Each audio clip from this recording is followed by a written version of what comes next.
오늘은 추수감사 주일입니다. 여러분들의 심령 가운데 진정으로 하나님 앞에 감사할 수 있는 그런 이 절기가 되었으면 좋겠어요.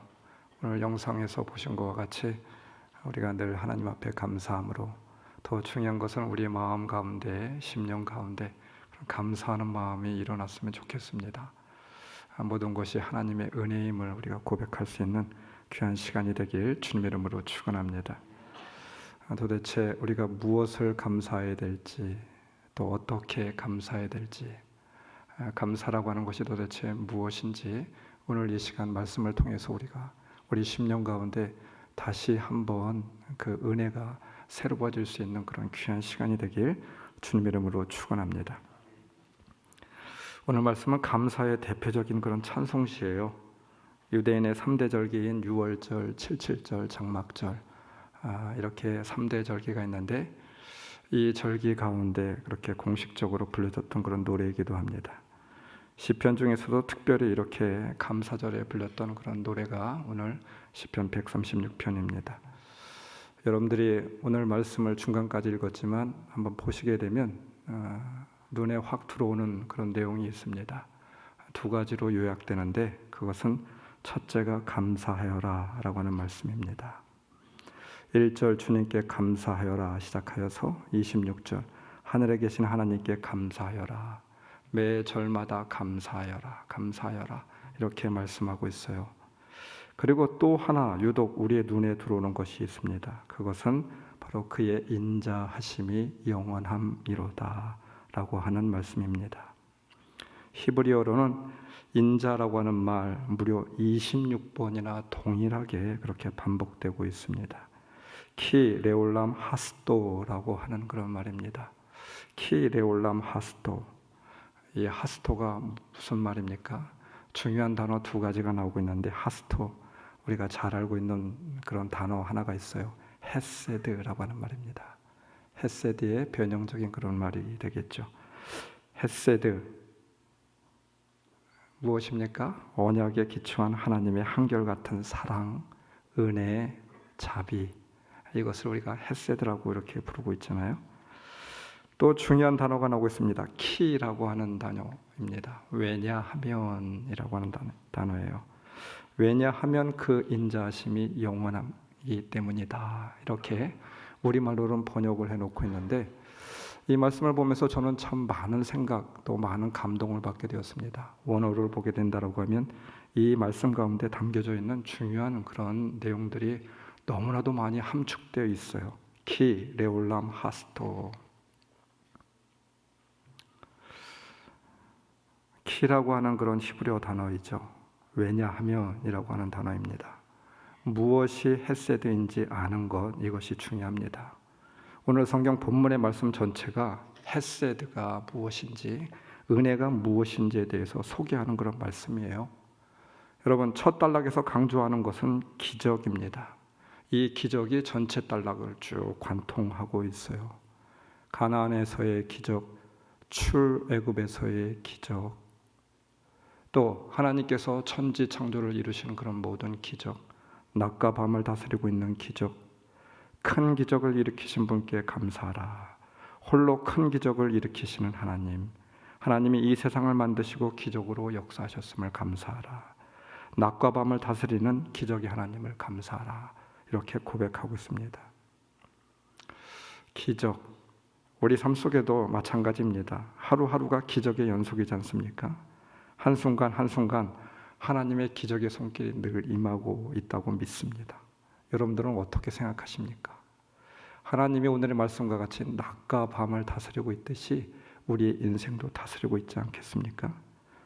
문제는 그 기적을 볼 수 있는 눈과 우리 심령에 믿음이 없다라고 하는데 여기에 문제가 있는 것이죠. 기적은 기적을 알아볼 수 있는 눈이 있어야, 그 믿음이 있어야 보여지는 그런 현실입니다. 로버트 슐러 목사님은 이렇게 고백을 하였습니다. 하루에도 우리 인생 가운데 수백, 수천, 수만 가지의 기적이 일어나고 있대요. 그러나 그 기적을 믿고 감사하는 사람에게만 그것이 기적이 된다, 기적이 보여질 수 있다 말하고 있어요. 여러분들은 그 기적을 보고 계십니까? 그렇다라고 하면 우리는 감사할 수 있어요. 여러분, 우리 삶 가운데 일어나고 있는 수천 수만 가지 하루의 삶 속에서 그 기적이 도대체 무엇입니까? 우리가 우리 주위를 세심하게 살피고 감사의 눈으로 볼 수 있다라고 하면 감사가 아닌 것이 없어요. 일상의 삶 자체가 기적입니다. 하나님께 감사하지 않을 수가 없어요. 이스라엘이 출애굽하였을 때 하나님께서 만나로 매일같이 먹여주셨습니다. 또 하나님께서 매일같이 물을 허락하여 주셔서 목마름을 해결할 수 있었습니다. 하나님께서 불기둥 구름기둥으로 늘 인도하셔서 그들을 다스리고 있었습니다. 지켜주셨습니다. 공중에 나는 새도 들의 백합화도 먹이시고 입히시는 하나님이었죠. 광야 40년 동안 하나님이 먹이고 입히고 놀라운 기적의 연속이었습니다. 홍해를 가르신 분이었습니다. 길을 만드시고 이끌어 주셨습니다. 비록 느끼지 못할지라도 보이지 아니할지라도 하나님께서 인도하시고 기적의 역사로 함께하여 주셨습니다. 그래서 살 수 있었던 것이었죠. 여러분, 우리는 이스라엘과 같은 그런 존재이죠. 하나님의 은혜 없이 살아갈 수가 없습니다. 한순간도 하나님의 돌보심, 기적 없이 존재할 수가 없습니다. 하나님의 은혜, 그 은혜를 볼 수 있는 헤세드의 눈이 우리에게 필요합니다. 우리의 삶 자체가 기적의 삶이었어요. 순간순간 하루하루 하나님의 기적의 은혜로 살아가고 있음을 여러분 다시 한번 여러분들의 입술로 고백할 수 있는 귀한 복된 날이 되시길 주님의 이름으로 축원합니다. 지난주에 한 감독님이 좀 보시자고 하여서 대전에 제 아내와 같이 고속도로를 타고 가게 되었습니다. 근데 한 중간쯤 가게 되었나요? 갑자기 뭔가 딱 하는 소리가 들리게 되었습니다. 달리는 차 안에서 이게 무슨 소린가 살펴보게 되었더니 돌덩이가 날아왔어요. 어디서 날아온지 잘 모르겠습니다. 불평할 수도 없습니다. 그런데 달리는 속도로 인하여서 자동차의 전면 유리에 깊게 패여지게 되었습니다. 처음에 들었던 생각은 죄송하지만 감사가 아니었습니다. 참 목사로서 부끄러웠습니다. 아니 이게 도대체 뭐야? 아니 왜 돌덩이가 날아와? 하나님 감사합니다 라고 고백하였다라고 하면 얼마나 참 아름다웠겠습니까? 그런데 그 감사는 조금 뒤에 찾아지게 되었어요. 처음에 생각은 하필 왜 비싼 앞유리였는가였습니다.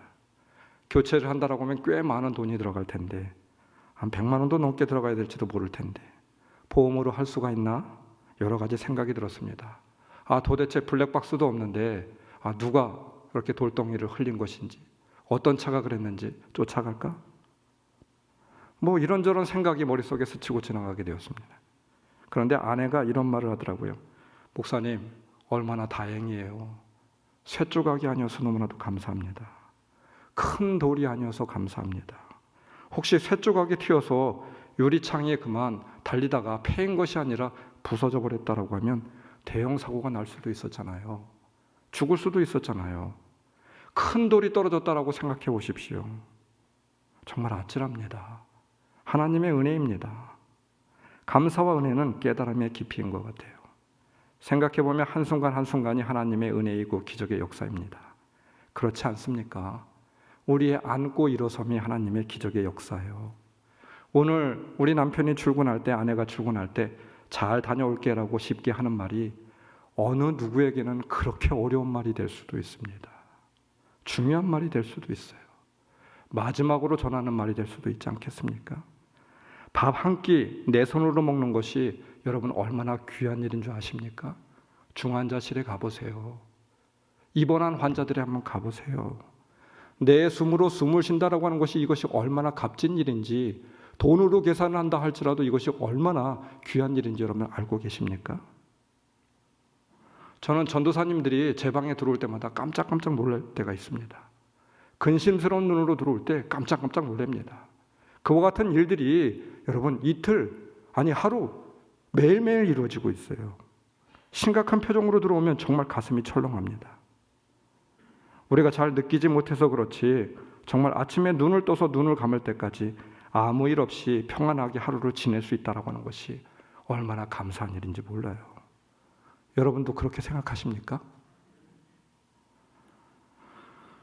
지난번 원로 목사님들 간증 집회가 우리 교회에서 있게 되었는데 이런 말씀을 전했습니다. 장로님들, 하나님의 은혜예요. 이 은혜를 늘 기억하고 살았으면 좋겠어요. 고백하였습니다. 이런 말씀을 전했어요. 우리의 몸이 여러분 모세의 혈관까지 다 합친다라고 하면, 머리부터 발끝까지 이 핏줄을 다 합친다라고 하면 2억 7천만 킬로가 된대요.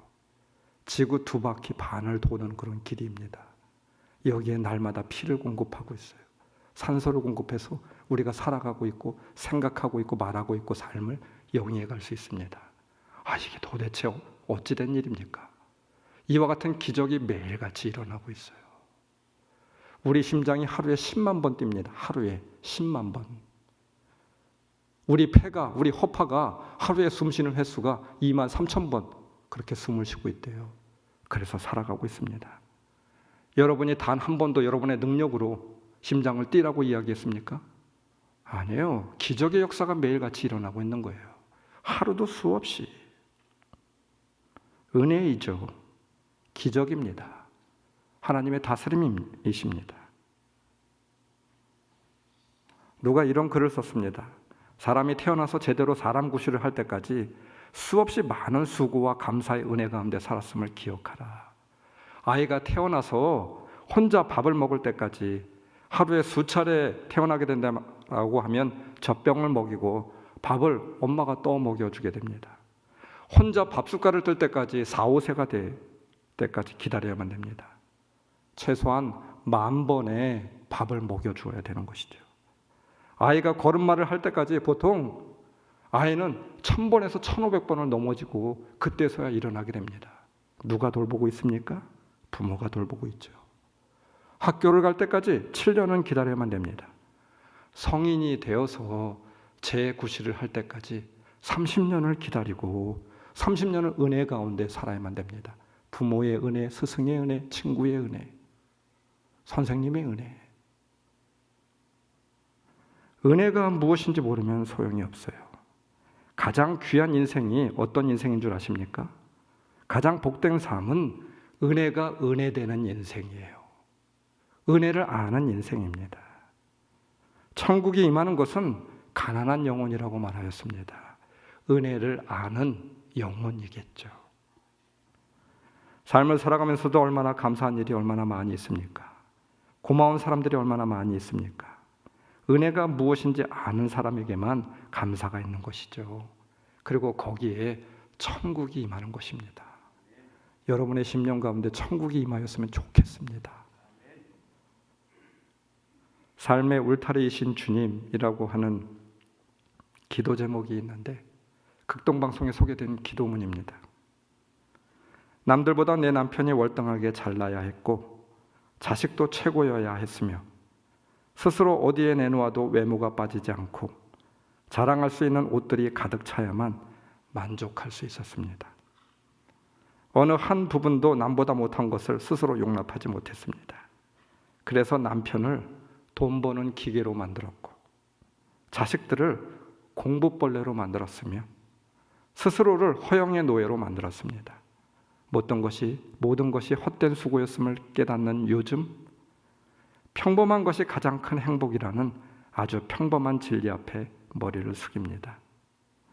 매사에 성실하고 건강하며 가족을 사랑하는 남편, 1등은 못했어도 별 문제 없이 길 찾기를 잘 해나가는 나의 자녀, 뛰어나게 아름답지 못해도 충만한 기쁨으로 무장된 몸, 이 모든 것이 얼마나 소중한가를 뼛속 깊이 깨닫습니다.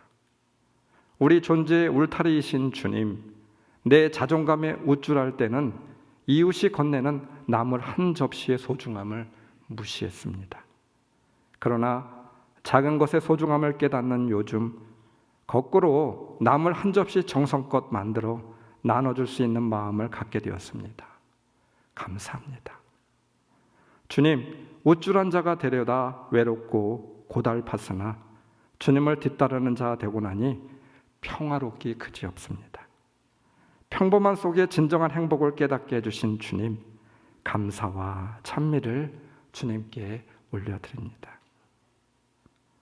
은혜라고 하는 찬양이 있어요. 내가 누려왔던 모든 것들이, 내가 지나왔던 모든 순간이, 내가 걸어왔던 모든 순간이 당연한 것 아니라 은혜였어. 아침 해가 뜨고 저녁에 노을, 봄의 꽃향기와 가을의 열매, 변하는 계절의 모든 순간이 당연한 것 아니라 은혜였어. 모든 것이 은혜, 은혜, 은혜, 한없는 은혜. 내 삶에 당연한 것 하나도 없었던 것을 모든 것이 은혜였어. 내가 이 땅에 태어나 사는 것, 어린아이 시절과 지금까지 숨을 쉬고 살며 꿈을 꾸는 삶, 당연한 것 아니라 은혜였어. 내가 하나님의 자녀로 살며 오늘 찬양하고 오늘 예배하는 삶, 복음을 전할 수 있는 축복이 당연한 것 아니라 은혜였어. 모든 것이 은혜, 은혜, 은혜, 한없는 은혜. 내 삶에 당연한 것 하나도 없었던 것을 모든 것이 은혜, 은혜였어. 그렇습니다. 모든 것이 은혜였습니다. 여러분, 주님을 인정하는 자, 주님의 은혜를 은혜로 아는 자만이 진정 감사할 수 있겠죠. 여러분이 바로 이러한 존재들로 설 수 있기를, 또 우리 심령의 고백이 바로 이러한 고백이 될 수 있기를 다시 한번 주님의 이름으로 축원합니다. 이스라엘 백성들에게 추수를 하고 난 뒤에, 밭에서 곡식을 거두고 난 뒤에 하나님 앞에서 감사의 절기를 지키라고 말씀하였습니다. 그리고 난 뒤에 초막절을 지키래요. 레위기 23장 42절, 이래 동안 너희는 초막에서 지내야 한다. 이 기간에 이스라엘 본토 사람은 누구나 초막에서 지내야 한다. 7일 동안 백성들의 초막 생활을 하여 감사절, 장막절이라고 하기도 하고 초막절이라고도 말하고 있습니다. 초막 생활을 명령한 이유가 무엇이겠습니까? 신명기 16장 12절, 당신들은 이집트에서 종살이하던 것을 기억하고 이 모든 규례를 어김없이 기억하십시오. 기억하는 일입니다. 은혜를 기억하는 것이죠. 다른 어떤 무엇을 명령한 것이 아니었습니다. 은혜를 기억하는 것으로 족합니다. 하나님의 가장 원하는 일이죠. 더 중요한 것은, 더 중요하게 기억해야 할 일이 있으면 이것은 바로 이 은혜가 진정 무엇인지 아는 것, 이것이 중요합니다. 풍성하게 거두어들인 나락과 열매, 추수한 결실, 눈에 보이는 은혜의 결과가 아닙니다. 결과를 있게 한 하나님이 중요하죠. 전능하신 하나님이 나를 자녀 삼아주시고 죄에서 구원하여 주시고 하나님의 백성으로 삼아주심, 이것이 중요한 거 아니겠습니까? 이것이 큰 은혜입니다. 이것이 헤세드의 본질입니다. 여러분, 내 아내가 무엇을 해주어서 감사하고 고맙고 사랑스러운 것이 아니라 내 아내가 내 아내이기 때문에 감사한 일이죠. 그렇지 않습니까? 내 자녀가 나에게 무엇을 해주어서가 아니라, 부모가 나에게 무엇을 해주어서가 아니라 부모여서 감사한 일이죠. 자녀여서 감사한 일이죠. 그렇지 않습니까?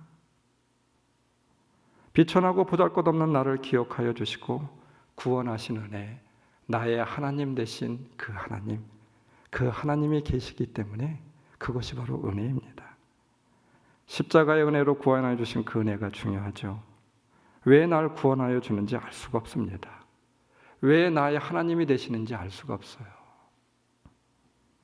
우리들의 간증에 일관된 고백이 있습니다. 왜 나를 사랑하시는지, 왜 나에게 은혜를 베푸시는지, 얼마나 큰 죄인입니까? 여러분의 심령 가운데 이 은혜가 서 있습니까? 이 은혜가 지금 존재하고 있습니까? 이 은혜가 바로 서 있지 못하니까 우리가 순간순간 흔들리고 있는 거예요. 상황에 따라 넘어지는 것입니다. 은혜의 결과만을 바라보고 있는 것이죠. 그래서 믿음도 신앙도 흔들렸던 거 아니겠습니까? 송명희 시인은 고백합니다. 나 가진 재물 없으나 나 남이 가진 지식 없으나 나 남에게 있는 건강이 있지 않으나 나 남이 없는 것 있으니 나 남이 못 본 것을 보았고 나 남이 듣지 못한 음성을 들었고 나 남이 듣지 못한 사랑받았고 나 남이 모르는 것 깨달았네. 공평하신 하나님, 나 남이 가진 것 나 없지만 공평하신 하나님이 나 남이 없는 것 갖게 하셨네. 세상적으로 눈으로 볼 때는 아무것도 가진 것이 없는 사람입니다. 그러나 하나님께서 나에게 당신들이 갖지 못한 세상에서 가장 소중한 것을 주셨습니다. 그러므로 나는 하나님께 감사합니다. 이 고백이죠. 여러분, 그렇습니다. 우리가 감사하고 감사하지 못하고는 우리가 갖고 있는 것의 유무, 은혜의 결과물의 유무가 아닌 것 같아요. 그러면 무엇입니까? 바로 깨달음이죠. 믿음의 깊이입니다. 때로는 은혜의 결과물이 보이지 않을 때도 있습니다. 그러나 그 은혜를 기억합니다. 그 은혜에 감사할 수 있습니다. 없음에도, 잘 되지 못함에도 감사하고 은혜를 노래할 수 있는 이유가 있어요. 우리는 그렇게 믿는 자들입니다. 바로 하나님이 나의 하나님 되시고 나를 구원하신 그 하나님의 은혜가 있기에 우리는 감사로 고백할 수 있지 않겠습니까? 외로이 홀로 아들을 키우는 한 어머니가 있었어요. 말씀을 준비하면서 보았던 그런 간증입니다. 이 어머니에게는 아들이 전부였습니다. 아들만 바라보고 사는 인생이었어요. 외로워도 아들 때문에 웃게 되었고 힘들어도 아들을 보면 견딜 수가 있었습니다. 이 어머니의 모든 낙이 바로 아들에게 있었습니다. 그런데 안타깝게도 이 귀한 아들이 22살 되던 해에 그만 죽고 말았습니다. 하늘이 무너지는 듯 했습니다. 살아야 할 이유를 잃어버린 순간이었어요.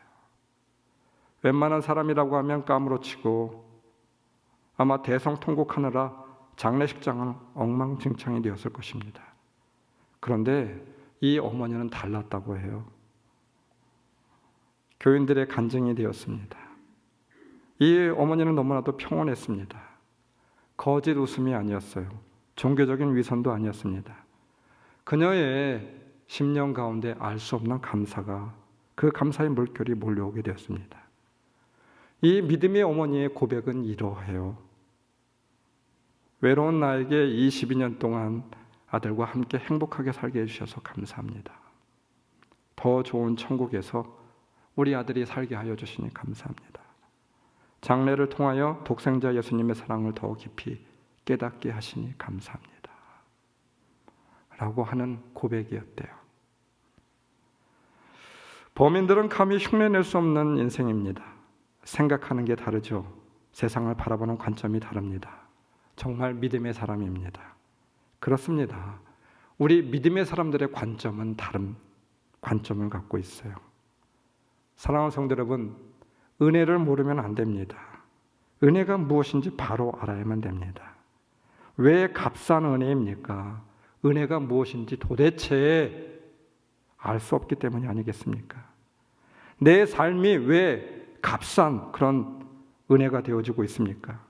왜 우리의 믿음이 값싼 믿음이 되어지고 있습니까? 은혜가 무엇인지 바로 알지 못하기 때문이 아니겠습니까? 은혜를 바로 아는 자들만이 감사할 수 있어요. 은혜가 무엇인지 오늘 이 시간 우리가 다시 한번 새기고 점검할 수 있는 귀한 성도 여러분들 되시길 주님의 이름으로 축원합니다. 무엇보다 큰 은혜, 하나님이 살아계시고 우리의 아버지 되심이죠. 나를 사랑하고 있습니다. 나를 기억하고 있습니다. 그것으로 족하지 않습니까? 그것으로 족하지 않습니까? 우리는 그것으로 족한 자들입니다. 그래서 우리는 감사할 수 있습니다. 이 사랑이 어떤 사랑보다도 큽니다. 나를 기억하시고 나를 자녀 삼아주신 그 하나님, 나에게 귀한 것을 주시지 않겠습니까?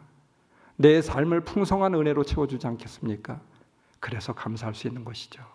사랑하는 성도 여러분, 이 은혜가 여러분들 심령 가운데 찾아질 수 있는 귀한 감사절기가 되시길 주님의 이름으로 다시 한번 축원합니다.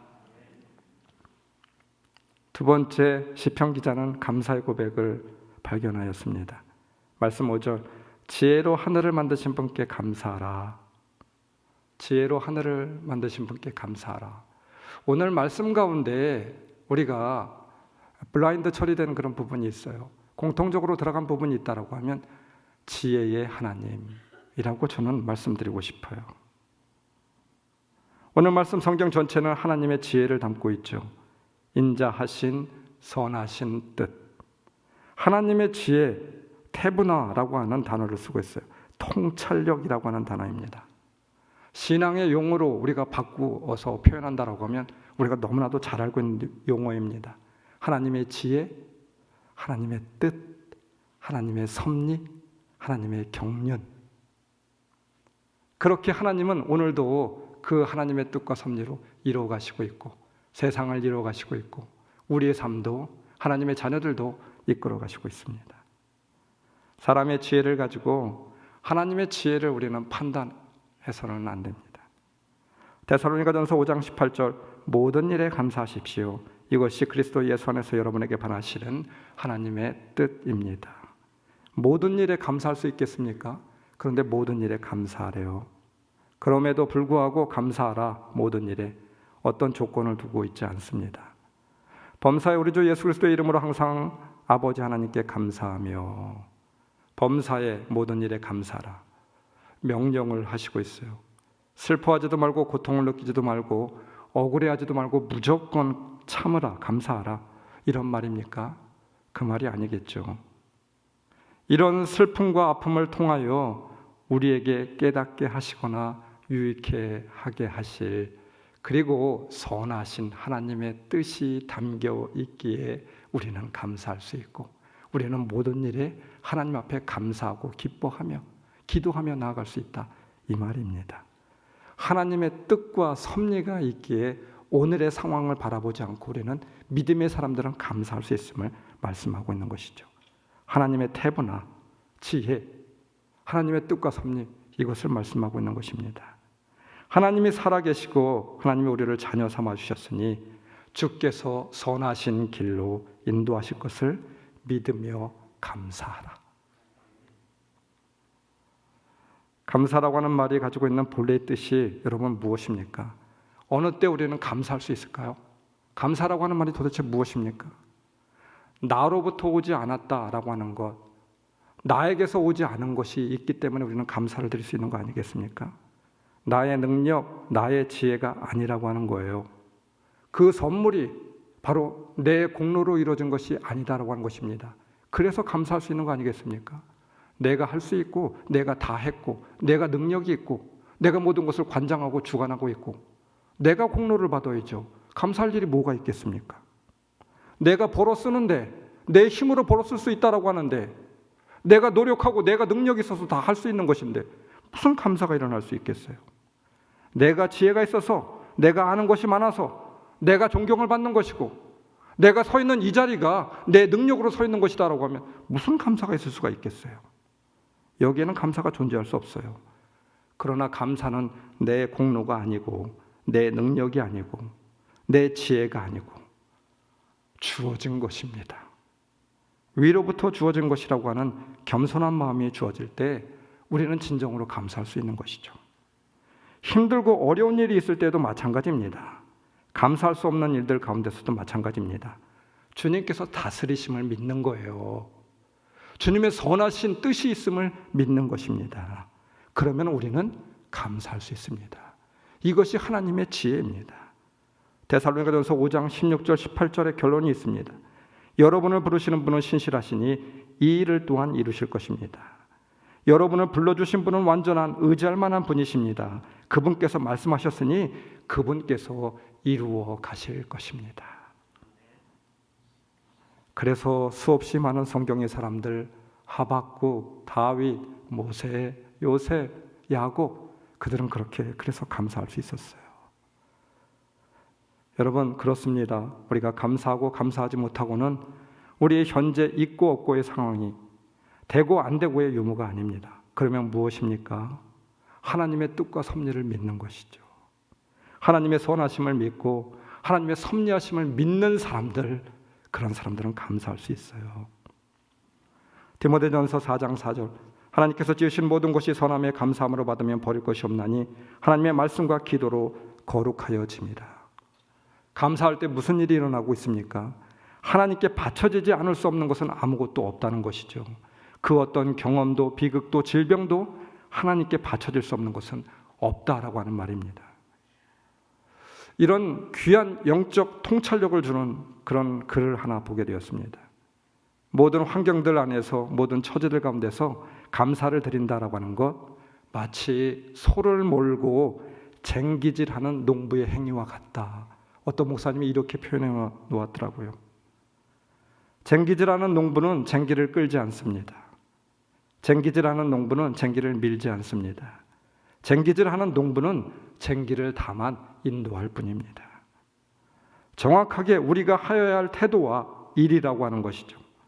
이러한 환경들이 우리의 삶 안에서 움직이는 방식이며 우리 믿는 자의 인생의 길잡이가 되어야 합니다. 우리는 문제와 환경들을 끌고 갈 수가 없습니다. 우리는 삶을 밀고 갈 수가 없습니다. 왜냐하면 삶과 환경이라고 하는 것은 그들만의 타성과 여세가 있기 때문입니다. 다른 말로 이야기하면 한마디로 우리의 주권과 의지와 상관없이 이루어지는 일이기 때문이라고 하는 것이죠. 그러나 쟁기질하는 농부처럼 우리는 그 환경들을 인도할 수는 있어요. 우리는 그 환경들을 하나님께 바쳐드릴 수 있습니다. 이것이 바로 감사를 통하여 환경을 거룩하게 한다라고 하는 뜻입니다. 감사를 드림으로써 그런 것들을 하나님의 방향으로 인도해 나간다라고 하는 것이죠. 그러면 하나님의 손에 맡겨진 것들은 하나님께서 알아서 처리하실 것입니다. 우리의 아버지께서 분명히 그렇게 하실 것입니다.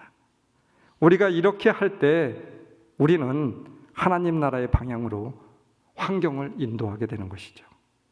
우리는 환경들을 붙잡아 우리 주님 예수 그리스도에게로 이끌어가는 것입니다. 감사를 계속해서 바침으로써 모든 환경들을 우리의 주님 예수 그리스도에게 사로잡아 바치게 되는 것이죠. 이것이 바로 모든 삶과 환경 속에서 우리가 감사해야 되는 중요한 이유가 됩니다.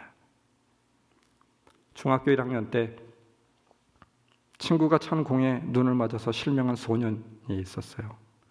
그 충격으로 어머니는 너무나도 가슴이 아파서 돌아가셨습니다. 그리고 아버지마저 돌아가시면서 졸지에 이 가정은 고아가 되어버리게 되었습니다. 세 자녀가 있었는데 13살 난 남동생은 철물점에 가서 일을 하게 되었고요. 그 어린 나이에 9살 난 여동생은 고아원에 가게 되었습니다. 그리고 본인은 맹인 재활센터에 보내지게 되었습니다. 너무 속상해서 하나님께 따졌습니다. 왜 하필 나에게 이런 시련을 주십니까? 왜 내 눈이 멀어야만 됩니까? 왜 우리 부모님이 돌아가셔야만 됩니까? 주님 말씀하시지 않았습니까? 눈먼 자도 보게 하실 수 있다고. 왜 저의 눈을 안 고쳐주십니까? 그러나 하나님은 아무런 응답도 없었어요. 그랬던 그가 진정 하나님을 만나게 되었고 또 하나님을 인격적으로 그렇게 모셔드리게 되었고 그 후에 삶이 변하게 됩니다. 여러분, 이 사람이 누군지 잘 알고 계시죠? 누군지 잘 알고 계시죠? 강영우 박사입니다. 우리나라 최초의 시각장애인 박사이고 미국 조지 행정부 시절에 국가장애인위원회 정책차관보 역할을 하였던 강영우 박사님 되십니다.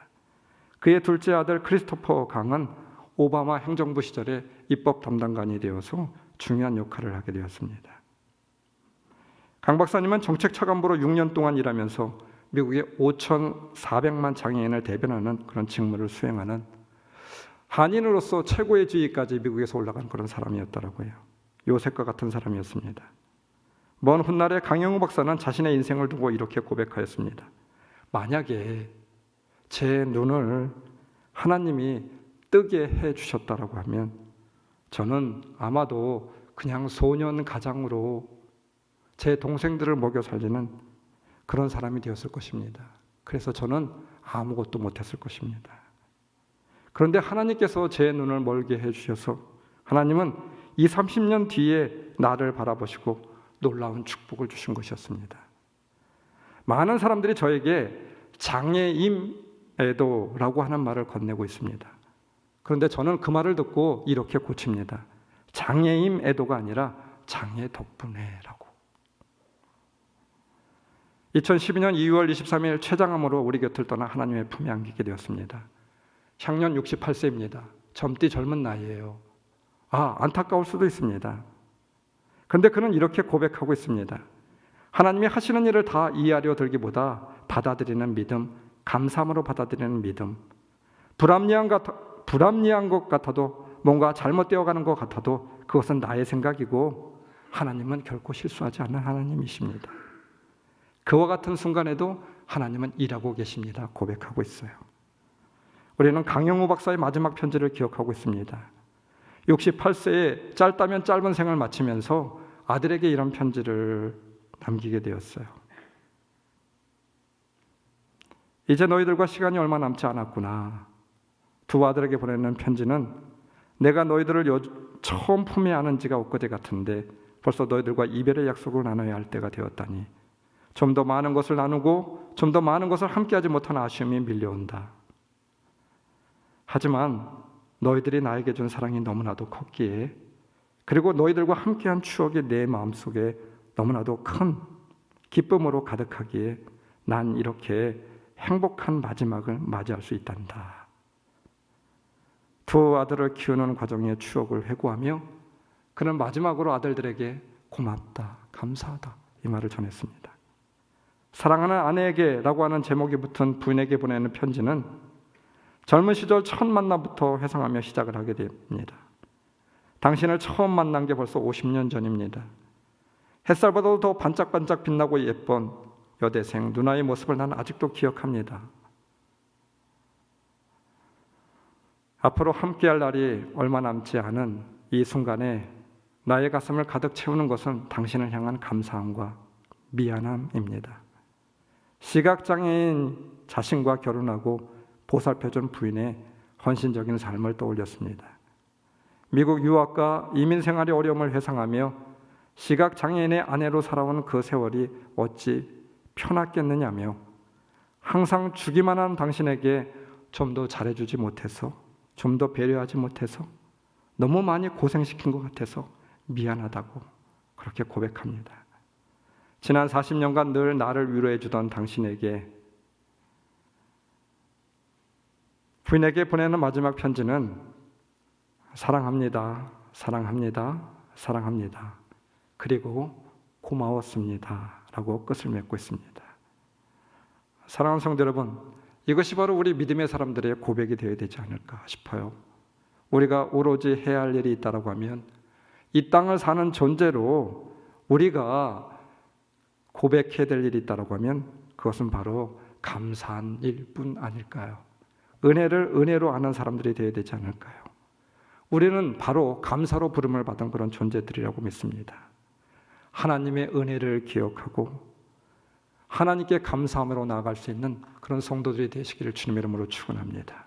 그뿐만 아니라 우리를 알고 있는 모든 사람들에게, 사랑하는 사람들에게 이 감사를 전하고 고백할 수 있는, 감사를 나누어 갈 수 있는 귀한 성도들, 귀한 교회가 될 수 있기를 오늘 다시 한번 우리가 고백하는 시간이 되길 주님의 이름으로 축원합니다. 우리 말씀을 기억하시면서 우리 통성으로 기도합시다.